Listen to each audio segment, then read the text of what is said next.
Okay, this one is connected to the ferro, you know that, iPhone 7. But the other iPhone 7 here is somebody else. I just returning it back to the owner, but he said no need, I can keep it. I don't know.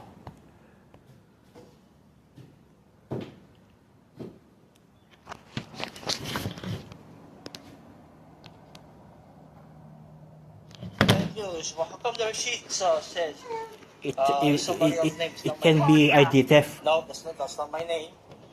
And my phone number is... Your name is Bottle. Yeah. Yeah, okay, so my driver mixed up the stickers. Okay, That's why you had the other lady's sticker on top there. and the phone number is different as too. Different too, and I cannot... Yeah, so what happened? Go ahead. What happened was the stickers print out and she put it on the wrong box with your right pizza inside. So when she went to the other lady's house, the lady was like, hey, that's not my name. So she realized that she put the stickers on the wrong box. But you paid the right price. I can tell you how much you paid. You know, I paid But she was the only one that paid cash. Yeah, I paid cash. The pizza was good. I'm not complaining. The delivery was on time. The bad news is the receipt says it's my tenant's name and the phone number. So I like to know how did it get into his name on my receipt.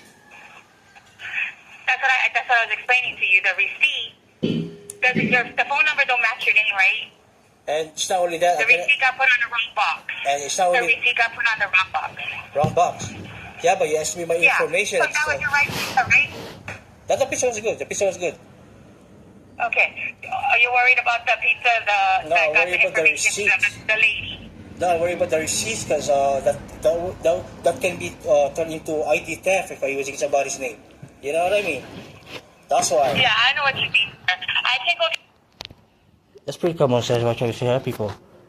Using somebody's name, that's ID theft. That's why I worry. And that was the tenant's name, so I don't want that, just in case. The bad thing is, Kind of shame, bad news. Well, how come the receipt says The delivery was good, the pizza was good. somebody else's name? It's not my Just name. information is different, and I cannot sign up online. So my phone is And hacked. my phone number is Your name is Bottle. Yeah. Yeah, okay, so my Well, driver go AT&T mixed up the company then. stickers. Okay, That's why you had the other lady's sticker on top there. and the phone number is different as too. Different too, and I cannot... Yeah, so what happened? Go ahead. What happened was the